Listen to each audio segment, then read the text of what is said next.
রিজিক কি কি পাবেন, আপনার রিজিক সব লেখা হয়ে গেছে। এখন আপনারা কি রিজিকটাকে হালাল পথে চাচ্ছেন না হারাম পথে? যদি হালাল পথে চান ওই অ্যামাউন্ট অফ রিজিকই পাবেন, যদি হারাম পথে চান ওই রিজিকই পাবেন, এর বাইরে যাবে না। রিজিক যাবে, যাহলে সবর করেন, আল্লাহ পাক হালাল পথেই রিজিক দিবে ইনশাআল্লাহ। রিজিক বৃদ্ধির জন্য কিছু আমল আছে, তার মধ্যে শ্রেষ্ঠ আমল হচ্ছে নামাজ, এর সাথে চাশতের নামাজ পড়া। চাশত মানে সালাতুদ দুহা, এর আগে ইশরাকের নামাজ আছে। রিজিক বৃদ্ধির জন্য আত্মীয়তার সম্পর্ক বজায় রাখতে হয়, আত্মীয়তার সম্পর্ক বজায় রাখলে রিজিক প্রশস্ত হবে। বেশি বেশি যে আল্লাহ জিকির করে এবং কোরআন তেলাওয়াত করে তার রিজিক বাড়ে আলহামদুলিল্লাহ, এবং যে আল্লাহর রাস্তায় খরচ করে তার রিজিক বাড়ে। এই রিজিক বাড়ার কিছু পলিসি আছে। সবচেয়ে শ্রেষ্ঠটা হচ্ছে নামাজ, আল্লাহর জিকির, তেলাওয়াত। এরপর আমলের মধ্যে আত্মীয়তার সম্পর্ক বজায় রাখা। নবীজি বলছেন কেউ যদি চায় যে তার রিজিকটা লম্বা হোক, হায়াতটা লম্বা হোক, সে যেন আত্মীয়তার সম্পর্ক বজায় রাখে। আত্মীয়তার সম্পর্ক এখন আস্তে আস্তে নষ্ট হয়ে যাচ্ছে না? খেয়াল করে দেখেন, আত্মীয়তার সম্পর্ক আপনি বজায় রাখবেন। মনে রাখবেন, আমি বারবার একটা কথা বলেছি আপনাদের ওয়াজ মাহফিলে, যে পৃথিবীতে যে কাজই করবেন আল্লাহর সন্তুষ্টির জন্য করবেন। আত্মীয়তার সম্পর্ক বজায় রাখবেন আল্লাহর সন্তুষ্টির জন্য, তাদের কাছে কিছু পাওয়ার আশায় না। যখনই আপনি কারো কাছে কিছু পাওয়ার আশা করবেন আপনি কষ্ট পাবেন। যখনই কারো কাছে কিছু পাওয়ার আশা করবেন আপনি কষ্ট পাবেন। কারো কাছে এত বেশি পাওয়ার আশা করবেন না। কার কাছে পাওয়ার আশা করবেন? আল্লাহর কাছে, যে আমি এই কাজটা করছি আল্লাহ আমাকে পুরস্কার দিবে ইনশাআল্লাহ। আমি আত্মীয়তার সম্পর্ক বজায় রাখছি কেন? আল্লাহর কাছে রিজিকে বরকতের আশায়, আল্লাহর সন্তুষ্টির জন্য। মনে রাখবেন প্রিয় ভাইয়েরা, আমল কবুল হওয়ার শর্ত মোটামুটি তিনটা। কয়টা? এক নাম্বার, আমলগুলো হতে হবে আল্লাহর সন্তুষ্টির জন্য, এক। দুই নাম্বার, আমলটা হতে হবে রাসূলুল্লাহ সাল্লাল্লাহু আলাইহি ওয়াসাল্লামের পদ্ধতিতে, অন্য কারো পদ্ধতিতে নয়। তিন নাম্বার, আমলটা করার জন্য আপনার রিজিকটা হতে হবে হালাল। হারাম রিজিকের আমল আল্লাহর কাছে কবুল হয় না। আল্লাহ পাক আমাদের সবাইকে হালাল রিজিকের ব্যবস্থা করে দিন এবং রিজিকটাকে প্রশস্ত করুন, আমিন। তো রিজিক লেখা হয়ে গেছে। তিন নাম্বার লেখা হয়ে গেছে এ ব্যক্তি কি কি কাজ করবে দুনিয়ায়, এ ব্যক্তি দুনিয়ায় কি কি কাজ করবে সব লেখা হয়ে গেছে। এখন যদি একটা চোর বলে যে আল্লাহ পাক আমার তাকদিরে লিখেছিলেন যে আমি চুরি করব, তাই আমি চুরি করেছি। এখন যদি একজন ধর্ষক বলে আল্লাহ আমার তাকদিরে লিখেছিল যে আমি ধর্ষণ করব, তাই ধর্ষণ করেছি। এখন যদি যারা এই জনগণের কিছু সম্পদ আত্মসাৎ করে খেয়ে ফেলছে তারা যদি বলে আল্লাহ তাকদিরে লিখছিলেন জন্যই দুর্নীতি করেছি, তাহলে কথাটা কি হবে? গ্রহণযোগ্য হবে? এখন যদি দলিল দেয় তাকদিরে তো লেখা ছিল। এই আকীদাটার নাম হচ্ছে জাবারিয়া আকীদা। কি আকীদা? জাবারিয়া। এমন একজন ব্যক্তি উমর রাদিয়াল্লাহু আনহুর দরবারে এসেছিল, চোর চুরি করেছে, ধরা পড়েছে। উমর রাদিয়াল্লাহু আনহু বলেছেন হাত কেটে ফেলো। তখন সে বলছে যে আমার হাত তো কাটা যাবে না। কেন? আল্লাহ পাক তাকদিরে লিখেছেন আমি চুরি করব, তাই চুরি করেছে। উমর রাদিয়াল্লাহু আনহুর সামনে এই কথাটা বলেছে। আর উমর রাদিয়াল্লাহু আনহু কি বিচক্ষণ মানুষ ছিলেন না বোকাশোকা ছিলেন? বলেন, তার মতো শাসক পাওয়া যাবে? আমাদের দায়িত্ব পরিস্থিতি বুঝে দিন ধরে রাখা, আমল করা এবং মানুষকে দিনের দিকে আহ্বান করা। আমরা যদি দায়িত্ব পালন না করি তাহলে কি হবে? আল্লাহ পাক আমাদেরকে সরিয়ে দিয়ে নতুন কওম নিয়ে আসবেন। আল্লাহ পাক সূরা মুহাম্মাদে বলেছেন ওয়া ইন তাতাওয়াল্লাউ, তোমরা যদি মুখ ফিরিয়ে নাও, ইয়াস্তাবদিল কওমান গায়রাকুম, আল্লাহ পাক নতুন কওমকে তোমাদের জায়গায় স্থলাভিষিক্ত করবেন। সুম্মা লা ইয়াকুনু আমসালাকুম, তারা তোমাদের মতো হবে না, মানে আমাদের মতো অপদার্থ হবে না। উম্মার বিজয়ের শর্ত কি? আল্লাহ সূরা মুহাম্মাদেই বলেছেন ইন তানসুরুল্লাহ ইয়ানসুরুকুম, তোমরা আল্লাহর দ্বীনকে সাহায্য করো তবেই আল্লাহ তোমাদেরকে সাহায্য করবে। ওয়া ইউসাব্বিত আকদামাকুম, তোমাদের পা আল্লাহ দৃঢ় করে রাখবেন। আমরা আল্লাহকে সাহায্য না করলে আল্লাহ পাক আমাদেরকে সাহায্য করবেন না। সিম্পল। আল্লাহ পাক সূরা রাদের মধ্যে বলছেন ইন্নাল্লাহা লা ইউগাইয়িরু মা বিকওমিন হাত্তা ইউগাইয়িরু মা বিআনফুসিহিম, আল্লাহ পাক কোন কওমের অবস্থা ততক্ষণ পরিবর্তন করেন না যতক্ষণ না সেই কওম তার নিজের অবস্থার পরিবর্তনের চেষ্টা করে। তাহলে আমাদের পরিবর্তন কেন হচ্ছে না? কারণ আমরা নামাজ ছেড়ে দিয়েছি। 90% মুসলিমের দেশে কত পার্সেন্ট নামাজ পড়ে চিন্তা করে দেখবেন। আমরা কোরআন ছেড়ে দিয়েছি। 90% মুসলিমের দেশে কত পার্সেন্ট বিশুদ্ধ করে কোরআন তেলাওয়াত করতে পারে একটু খোঁজ নিয়ে দেখবেন। কোরআন শুমারি করে দেখেন, নামাজ শুমারি করে দেখেন, তাহলে বুঝতে পারবেন। আর যারা কোরআন পড়তে জানে তাদের মধ্যে কত পার্সেন্ট কোরআনের অর্থটা বোঝে, এটা আরো বড় বিষয়।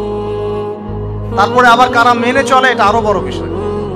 আর আমরা কতজন মানুষ দিন ইসলামকে সামগ্রিক দিন হিসেবে মানি, এটাও একটা বড় বিষয়। আমরা মানি ঠিকই, আংশিক আংশিক।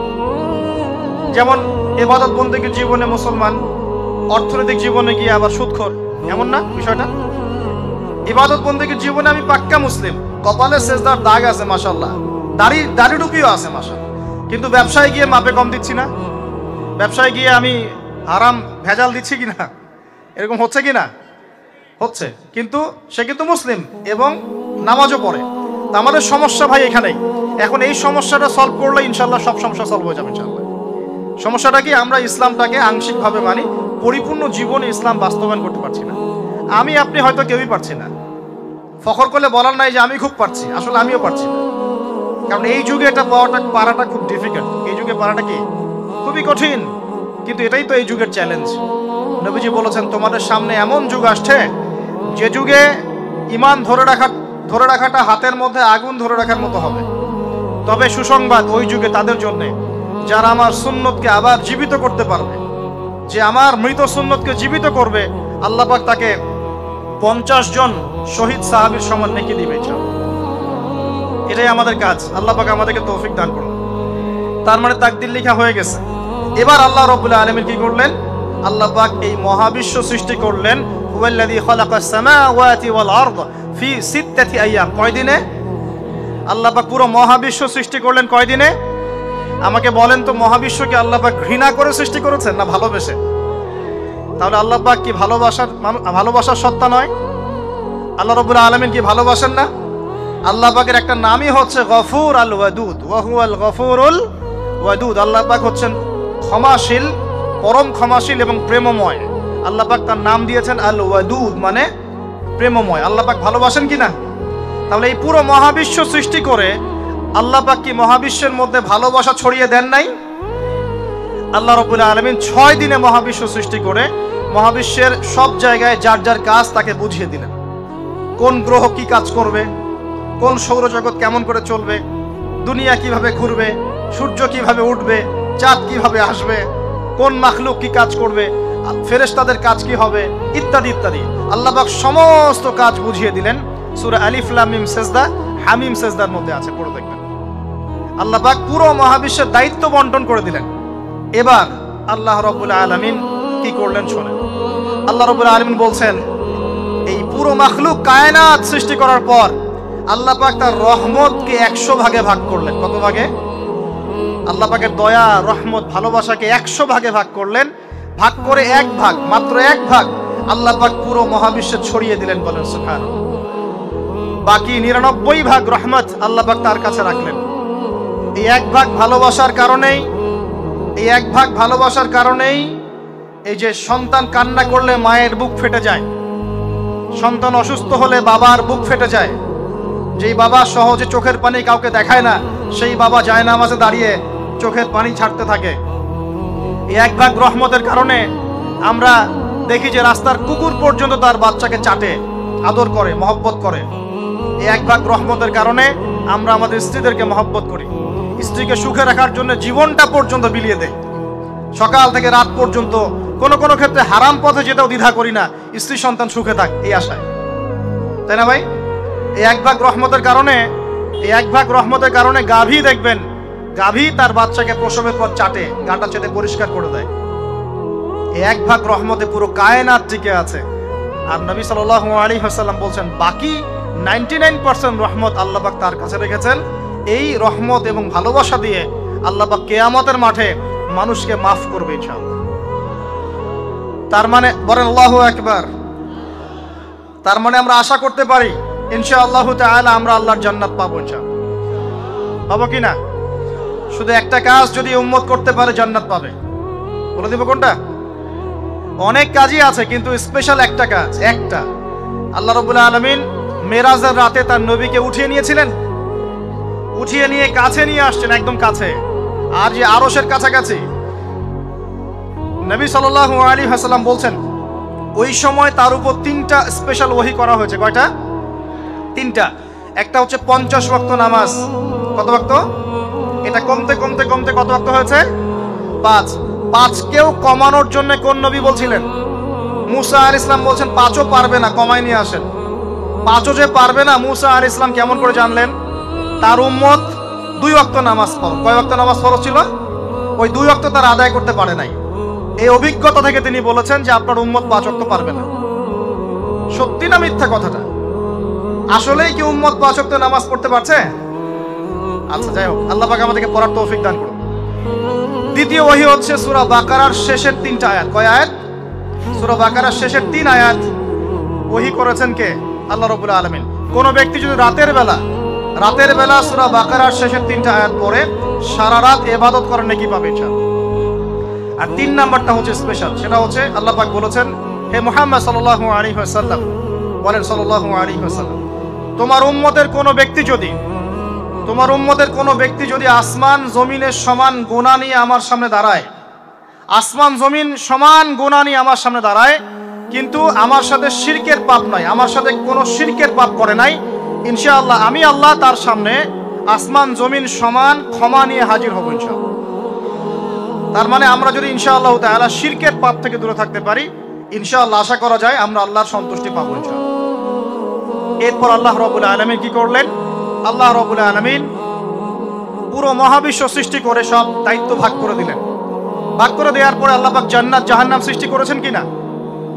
আচ্ছা, জান্নাত এবং জাহান্নাম কার কার জন্য সৃষ্টি করেছেন বলেন? জিন আর মানুষ। আচ্ছা, এখন জান্নাতের চেয়ে কি শান্তির কোনো জায়গা আছে? আচ্ছা, এই জান্নাত কার জন্য সৃষ্টি করেছেন? জিন আর মানুষ। আচ্ছা, তাহলে আল্লাহ পাক মানব জাতিকে ভালোবাসেন কিনা? ভালোবাসেন কিনা? আপনি যখন কাউকে ভালোবাসবেন তাকে সবচেয়ে সুন্দর গিফট দিতে চাইবেন কিনা? তার জন্য সবচেয়ে ভালোটা কিনতে চাইবেন কিনা? আল্লাহ পাক জান্নাত তৈরি করেছেন কাদের জন্য? আমাদের জন্য। তার মানে আল্লাহ পাক আমাদেরকে ভালোবাসেন কিনা? অবশ্যই বাসেন। আল্লাহ রাব্বুল আলামিন জাহান্নামও তো সৃষ্টি করেছেন। এখন যদি বলি যে তাহলে আল্লাহ পাক কি আমাদেরকে ভালোবাসেন না, জাহান্নামে কিভাবে দিবেন? উত্তরটা কি হবে তাহলে? উত্তর হচ্ছে এই যে যদি আল্লাহ না করুক কোনো ব্যক্তি জাহান্নামে যায়, তাহলে বুঝতে হবে সেই ব্যক্তি জাহান্নামে যাওয়ার যোগ্য ছিল বলেই জাহান্নামে গিয়েছে। কথা কি বুঝতে পারছেন? আর যদি কোনো ব্যক্তি জান্নাতে যায়, তাহলে বুঝতে হবে সেই ব্যক্তির উপর আল্লাহ পাক দয়া করেছেন বলেই সে জান্নাতে গিয়েছে। মানুষ তার আমল দিয়ে জান্নাতে যেতে পারবে না। মানুষ তার আমল দিয়ে জান্নাতে যেতে পারবে না, আল্লাহর দয়া অনুগ্রহ দিয়ে জান্নাতে যাবে ইনশাআল্লাহ তাআলা। আল্লাহ পাক আমাদের সবাইকে সেই দয়া অর্জন করার তৌফিক দান করুন। সামনে রহমত পাওয়ার একটা সুবর্ণ সুযোগ আসছে, সেটা হলো রমজান মাস। কি মাস? রমজান মাস। আমরা দোয়া করি আল্লাহ পাক আমাদের সবাইকে সুস্থতার সাথে রমজানের সবগুলো রোজা রাখার তৌফিক দান করুন। নবীজি বলেছেন, এই মাসে যে ইবাদত করে তার গুনাহ মাফ করাতে পারলো না, তার জন্য ধ্বংস। বলে নাউজুবিল্লাহ। আমরা তো রমজান আসার আগে দুনিয়াবি প্ল্যান করছি, রমজানে কিভাবে ব্যবসায় উন্নতি করব, রমজানে কিভাবে বেশি লাভ করব। হ্যাঁ, তো রমজান মাস হচ্ছে ইবাদতের মৌসুম। আল্লাহ পাক আমাদের সবাইকে রমজান মাসে 5 ওয়াক্ত নামাজ পড়ার তৌফিক দান করুন, কোরআন তেলাওয়াত করার তৌফিক দান করুন, কোরআন বুঝে পড়ার তৌফিক দান করুন, তারাবির নামাজ জামাতে পড়ার তৌফিক দান করুন, এবং বেশি বেশি মানুষকে ইফতার করানোর তৌফিক দান করুন। যাদের যাকাত ফরজ হয়েছে, যাকাত দিচ্ছেন না, আল্লাহর ওয়াস্তে রমজান মাসে যাকাত দিয়ে দিবেন ইনশাআল্লাহ। আর আমি কিন্তু আগেই বলেছি, রমজান মাসে ভাই দ্রব্য মূল্যের দাম কিন্তু খুব চড়া ওঠানামা করবে। অতএব যাদের সামর্থ্য কম তাদের ঘরে ইফতার পৌঁছে দেওয়ার দায়িত্ব কার? আমাদের। যাদের সামর্থ্য আছে তারা, যারা সামর্থ্যবান নয় তাদের ঘরে ঘরে মাসের বাজার পৌঁছে দিবেন ইনশাআল্লাহ তাআলা। আল্লাহ পাক তৌফিক এনায়েত করুন বলি আমি। এবার দেখেন, আল্লাহ পাক সৃষ্টি করলেন আদম আলাইহিস সালামকে। কাকে? এর আগে আল্লাহ পাক জিন জাতির সৃষ্টি করেছেন, আমি ওইদিকে যাচ্ছি না, আমি মানুষের কথা বলছি। আদম আলাইহিস সালামকে আল্লাহ পাক কেমন করে সৃষ্টি করেছেন? আল্লাহ পাক সূরা সাদের মধ্যে বলেছেন যে খলাকতু বিয়াদাই, খলাকতু বিয়াদাই, আমি আদমকে আমার হাত দিয়ে সৃষ্টি করেছি। কি দিয়ে? হাত দিয়ে। এটা কি ভালোবাসার বহিঃপ্রকাশ নয়? আল্লাহ পাক কি আমাদেরকে ভালোবাসেন না? ভালোবাসেন। আচ্ছা, এই দুনিয়াতে যত কিছু আছে, এই দুনিয়ার আকাশ বাতাস নদী নালা পানি অক্সিজেন সবকিছু কার জন্য সৃষ্টি করা হয়েছে? গরু ছাগলদের জন্য, মানুষের জন্য। মূল দায়িত্ব কার? মূল অধিকার কার? মানুষের নয় কি? তাহলে এই পুরো বিষয়গুলো কি আল্লাহ পাকের ভালোবাসার বহিঃপ্রকাশ নয়? হ্যাঁ। আচ্ছা, এবার আসেন, আল্লাহ পাক আদম আলাইহিস সালামকে সৃষ্টি করে সমস্ত নাম শিক্ষা দিয়েছেন। এই যে নাম শিখানো মানে জ্ঞান শিখানো, এই জ্ঞান শিখানোটা কি আল্লাহর দয়া ভালোবাসা নিদর্শন নয়? একটু ধরাই দিচ্ছি আপনাদেরকে। এবার সামনে আসেন, আল্লাহ পাক ফেরেশতাদের সামনে তাকে উপস্থাপন করলেন, করে বললেন সব ফেরেশতা তোমরা যারা আছো সেজদা করো আদমকে। এই যে আমাদের পিতাকে সম্মানিত করা হচ্ছে, এটা কি ভালোবাসার বহিঃপ্রকাশ নয়? এবার আমাদের পিতাকে সম্মানিত করা হলো, ইবলিস সেজদা করলো না, সে কিয়াস করলো, বাতিল কিয়াস যুক্তি দিল আমি তার চেয়ে শ্রেষ্ঠ ইত্যাদি। আল্লাহ পাক ইবলিসকে অভিশপ্ত করলেন, আমাদের পিতা তাকে জান্নাতে রাখলেন। এই যে জান্নাতে রাখলেন, এটা কি আল্লাহ পাকের ভালোবাসা নয়? এবার আল্লাহ পাক আদম আলাইহিস সালামের পাঁজর থেকে সৃষ্টি করলেন তার স্ত্রী হাওয়া আলাইহিস সালামকে। উভয়ের মাঝখানে ভালোবাসা দিয়ে দেওয়া হয়েছে। বলেন সুবহানাল্লাহ। এই জিনা ভালোবাসা নিদর্শন নয়, বিয়ে শাদী হচ্ছে ভালোবাসার নিদর্শন। আল্লাহ পাক বলেছেন সূরা রুমের মধ্যে, ওয়াজআলা বাইনাহুমা মাওয়াজ্জাতা ওয়া রাহমা, আমি আল্লাহ স্বামী স্ত্রীর মধ্যে ভালোবাসা এবং হৃদ্যতা সৃষ্টি করে দিয়েছি। বলেন সুবহানাল্লাহ। তার মানে এই হারাম সম্পর্ক যেটা দেখছেন, এটা হলো একটা জেনার পথ। আর যখন আমরা হালাল ভাবে বিয়ে শাদী করবেন, আপনারা করবেন, তখন দেখবেন আল্লাহ পাকের পক্ষ থেকে ভালোবাসা সৃষ্টি হয়ে যাবে ইনশাআল্লাহ। অতএব ওয়াদা করতে পারি তো আল্লাহর কাছে, নিজের চরিত্রকে পবিত্র রাখবো ইনশাআল্লাহ, হারাম কোনো সম্পর্কে যাব না ইনশাআল্লাহ। হালাল উপার্জনের সোর্স হয়ে গেলেই দিনদার মেয়ে দেখে বিয়ে করে ফেলবেন ইনশাআল্লাহ। অন্য কোনো পথে যাবেন না, কোনো হারাম পথে যাবেন না। ওয়াদা করেন ইনশাআল্লাহ? রাজি আছেন তো ইনশাআল্লাহ? আল্লাহ কবুল করুন, আমিন। আর বিয়ের সময় অবশ্যই দিনদারিতা দেখবেন, অন্য কিছু না। অন্য কিছু পরে, দিনদারিতা আগে। দিনদারিতা আছে, নামাজ পড়ে, পর্দা করে, মাশাআল্লাহ সব দিক ঠিক আছে, তারপরে দেখবেন আপনি অন্য কিছু, তার আগে নয়। কথা ঠিক আছে? একইভাবে মেয়েদের ক্ষেত্রেও, যে আগে দেখবেন না ছেলে কত বড় চাকরি করে, ছেলের কত বড় বাড়ি আছে, গাড়ি আছে, এটা পরে। আগে দেখবেন ছেলে নামাজি কিনা, সুন্নত আছে কিনা, ইসলামের জন্য তার সফট কর্নার আছে কিনা, ইসলাম প্র্যাকটিস করে কিনা, এগুলো আগে দেখবেন। এগুলো না দেখলে কি হবে জানেন? বিয়ের 1 বছর 2 বছর পরেই বুঝতে পারবেন দুনিয়াটা জাহান্নাম হয়ে গেছে। নাউজুবিল্লাহ। দুনিয়াতেই তখন জাহান্নামের আযাবের স্বাদ ভোগ করতে হবে। নাউজুবিল্লাহ। আল্লাহ পাক আমাদেরকে হেফাজত করুন, আমিন। তো এই যে আল্লাহ পাক আদম আলাইহিস সালামের পাঁজর থেকে সৃষ্টি করলেন কাকে, এবং ভালোবাসা দিয়ে দিলেন উভয়ের মাঝখানে, এটা কি আল্লাহ পাকের দয়া নয়? আল্লাহ পাক ভালোবাসেন না? এবার দেখেন, গাছের কাছে যেতে নিষেধ করলেন। আমি কিন্তু শর্ট করে বলছি, গাছের কাছে যেতে নিষেধ করলেন, তোমরা জান্নাতে থাকো, খাও, যা ইচ্ছা করো, কিন্তু ওয়ালা তাকরাবা হাদিহিশ শাজারা, এই গাছের কাছেও যাবে না। একটা পরীক্ষা, জাস্ট একটা পরীক্ষা। এখানে কিন্তু বলা হচ্ছে গাছের কাছেও যাবে না, বলা হচ্ছে না যে গাছের ফল খাবে না। ঠিক যেমন আল্লাহ বলেছেন তোমরা জেনার কাছেও যাবে না। আল্লাহ পাক কিন্তু বলেন নাই জেনা করবে না, আল্লাহ পাক বলেছেন তোমরা জেনার কাছেও যাবে না। তো এখান থেকে আমরা এই হুকুমটার কঠোরতা বুঝতে পারি। তো প্রিয় ভাইরা, এখানে আমাদের পিতামাতা শয়তানের প্রলোভনে পড়ে গেলেন। কেন পড়লেন? শয়তান ওয়াসওয়াসা দিল যে আমি কি তোমাদেরকে এমন গাছের কথা বলে দিব যে গাছের কাছে গেলে বা যার ফল খেলে তোমরা চিরস্থায়ী জীবন পাবে এবং তোমরা ফেরেশতা হয়ে যাবে, এরকম কথা বল, এবং তোমরা কোনোদিন মরবে না। হাল আদুল্লুকা আলা শাজারাতিল খুলদি ওয়া মুলকিন লা ইয়াবলা, এই দুটো ওয়াসওয়াসা, চিরস্থায়িত্বের ওয়াসওয়াসা এবং অমরত্বের ওয়াসওয়াসা দিয়ে আমাদের পিতামাতাকে নিয়ে গেল। এখন আমাদের পিতামাতা কি ফল খেয়েছিলেন কি খান নাই? আচ্ছা, এখন আল্লাহ পাকের দৃষ্টিতে অন্যায় হয়েছে কিনা? এরপরে আমাদের পিতামাতা কি করলেন? বললেন রব্বানা যালামনা আনফুসানা ওয়া ইল্লাম তাগফির লানা ওয়া তারহামনা লানাকুনান্না মিনাল খাসিরিন। এই যে দোয়াটা তারা করলেন, এই দোয়াটা করার পরে আল্লাহ পাক কি তাদেরকে মাফ করে দিয়েছেন কি দেন নাই? বলেন, কথা বলেন।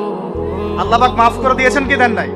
এই যে অন্যায় করার পরেও আল্লাহ যে ক্ষমা করে দেন, মানে গুনাহ করার পরেও যে আদম সন্তানকে আল্লাহ পাক মাফ করে দেন, এটা কি আল্লাহ পাকের রহমত, দয়া কি নয়? আচ্ছা, এটা আল্লাহ পাকের নিদর্শন ছিল ভালোবাসার। এরপর আল্লাহ পাক দুনিয়াতে পাঠিয়ে দিলেন, কারণ এটা পরীক্ষা। দুনিয়াটা পরীক্ষার জায়গা, পরীক্ষা দিচ্ছি আমরা এখানে। এখন পরীক্ষার ক্ষেত্রে কি আল্লাহ পাক আমাদেরকে একা ছেড়ে দিয়েছেন? আল্লাহ পাক কি আমাদেরকে একা ছেড়ে দিয়েছেন? না। আল্লাহ পাক দুনিয়াতে পাঠিয়ে আমাদেরকে গাইডলাইন দিয়েছেন কিনা, কিভাবে চলতে হবে, কি করা যাবে, কি করা যাবে না, কিভাবে চলবো, কিভাবে চলবো না। আল্লাহ পাক কি ওহী নাজিল করেছেন কিনা? এই ওহী নাজিল করাটা কি আল্লাহ পাকের রহমত কিনা, আল্লাহ পাকের দয়া কিনা, ভালোবাসা কিনা? আল্লাহ পাক কি একা ছেড়ে দিয়েছেন না নবী রসুল পাঠিয়েছেন? এই যে নবী রসুলদেরকে পাঠিয়েছেন, এই নবী রসুলগণ কি আল্লাহর পক্ষ থেকে রহমত কিনা? বলেন। না হলে আমরা কি করতাম? দুনিয়াতে কেমন করে চলতাম, কিভাবে পথ খুঁজে পাইতাম, কেমন করে ইবাদত করতাম, আমরা কি জানতে পারতাম? আল্লাহ পাক রহম করে, ভালোবেসে, দয়া করে নবী রসুল পাঠিয়েছেন, আসমানি কিতাব পাঠিয়েছেন। বলেন সুবহানাল্লাহ। এখন এই নবীদের সিলসিলায় আল্লাহ পাক যে সর্বশেষ নবী মুহাম্মদ সাল্লাল্লাহু আলাইহি ওয়াসাল্লামকে পাঠিয়েছেন, এইটা দয়া কি না? এটা আল্লাহ পাকের দয়া নয়? আল্লাহ পাকের রহমত নয়?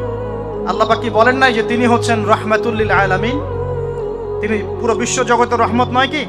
আচ্ছা, এখন আমাদেরকে যে আল্লাহ পাক নবী মুহাম্মদ সাল্লাল্লাহু আলাইহি ওয়াসাল্লামের উম্মত বানালেন, এটা কি আরো বড় রহমত কিনা?